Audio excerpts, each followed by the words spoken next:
Hi, I'm Gene Temple, and welcome back to our fundamentals of operating a shaper machine, or a shaping machine. The metal shaper behind me is a 16-inch Cincinnati heavy duty, and at this point I'd like to go over the controls that are commonly found on most shapers.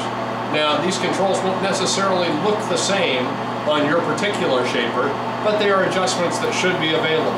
There are also some controls on this particular machine which are not commonly found on shapers, and I'm going to ignore those for now, focusing only on the adjustments that are common to virtually every shaper that's been made. First and most importantly, of course, is the clutch. There needs to be some way to start and stop the shaper. This clutch is actually in its running position right now, but I've disengaged the feed box so that the shaper is idling. Now, the reason for having the shaper in its running position while it's idling is to get the lubrication flowing through it. This shaper has an automatic lubrication, and you probably can't see, but up here in the sight glass, I can see oil dripping through it, indicating that the pump is indeed circulating oil through this shaper. When I start this shaper up, this is the way that I'll run it for the first few minutes, so that I know that oil is running fully through the system before I start actually cutting on anything. I'm going to push this to the stop position now. That's the stop position. So the first control that we're looking at is an ability to start and stop the shaper motion. Now let me just throw this into gear for a second so that you can see what I mean. This is starting the shaper motion and stopping the shaper motion. And I can pull back on this just a little bit and make the shaper move very slowly so that I can stop the tool where I want it to. Now, as you've seen, this is the ram and it's traveling back and forth. There are a couple of things that I might want to adjust about the ram. One is the position. If my workpiece were farther back or farther forward, I might want to compensate for that. To do so, I need to unlock the ram and then adjust its position. Now, if you pay attention to where the shaper tool bit is, up at the front right now, you'll see that by cranking this position lever, and this is a very common location for it on most shapers, you'll see that I can move the position of the stroke. This does not change the amount that the shaper moves, but merely the starting and end points. So right now I have the shaper set for a 6-inch stroke, so wherever I set the ram position, the shaper is going to make a 6-inch stroke from that position. So here we see I'm making my 6-inch stroke. Now at this point I'm not clearing the end of the work, which would be bad. So I'm going to stop the shaper approximately at the back end of its stroke, loosen the ram again, and I'll run its position back forward till it's within 1/2 to 3/4 of an inch of the front of the workpiece, and then lock it back in place. Now at this point you can see I get that 6-inch stroke, and it's running right over the workpiece with clearance in the front and clearance in the back. And in this case, since I've got about a 3-inch workpiece and a 6-inch stroke, my stroke is excessive, but I'm not going to worry about that for this moment. Okay, so I've stopped it. Now, we can adjust the stroke as well. And on this shaper, the stroke is adjusted with this crank in the pocket here. And I get a dial readout. Not all shapers have this dial readout. Some will have a finger up on the ram that will move to explain the stroke. So I can dial this back to say a 4-inch stroke, and you can see that I'm now getting a much shorter motion at the ram. Just for fun, I can crank this up to its maximum stroke, which is 16 inches. And now you'll see the full range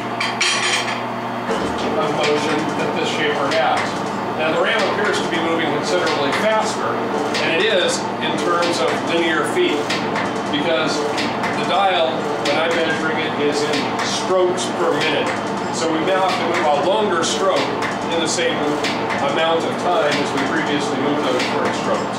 So you can adjust your speed commensurately, which we'll discuss in just a moment. Okay, let me dial my stroke back to something reasonable, which in this case I'm going to run the stroke to about 6 inches. A little under 6 inches right now, but as you can see, the stroke is more than adequate for this workpiece. Okay? Now I can adjust the speed, and on this particular machine, the speed adjustment is this lever down here. And I don't know if you can see in the video or not, but there are 4 detents for this to move into. Left, right, left top, left bottom, right top, right bottom. And I'm in the slowest of my main gear speeds. On some smaller shapers, you may have to change this by virtue of gear. And of course, on hand shapers, it's just a matter of speed with your hands. Now, I can adjust the range and throw this into a back gear, which those of you who have a milling machine or smaller lathe will appreciate.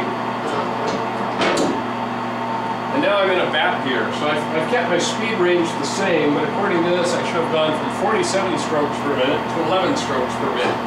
So now when I throw this into here, you'll see that it moves substantially slower. You know, I've cut the speed down more than a factor of 4.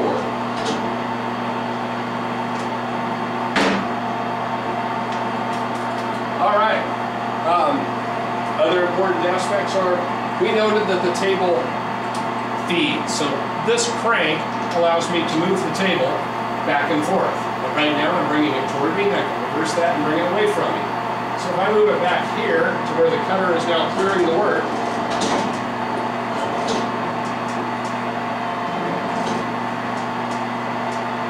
I can dial on some additional feed. In this case, I'm going to run it around and take about a 75 thousandths depth of cut on this next stroke, and I'll start the shaper running.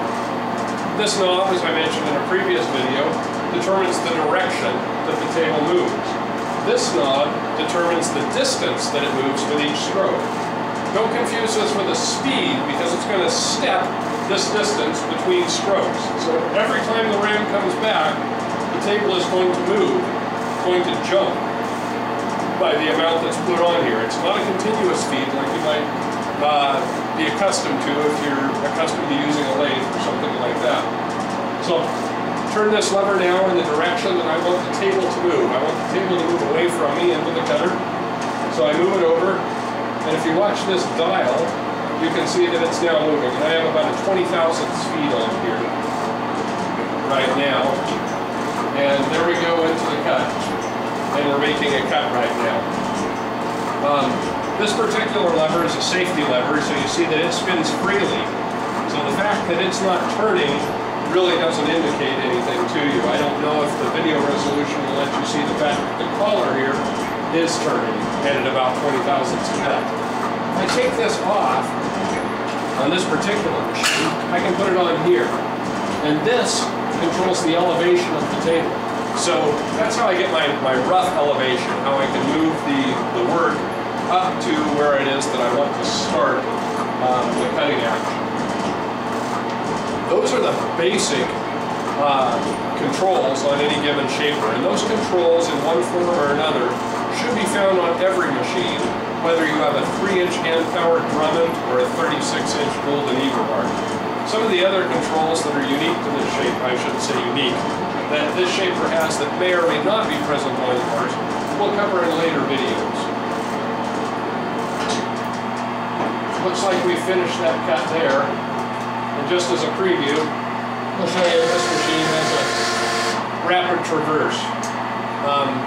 That's normally not present on smaller shapers, but will be found on a number of larger or industrial shapers, although not necessarily. Clutch is off. I can put the machine back into neutral by switching the gears out so that they're disengaged, and then engaging them to get the oil circulating again. Or I can turn off the machine. Before starting any machine, you should look around and be aware of how to turn it off in case there's a need to do so in a hurry. We'll see you next time.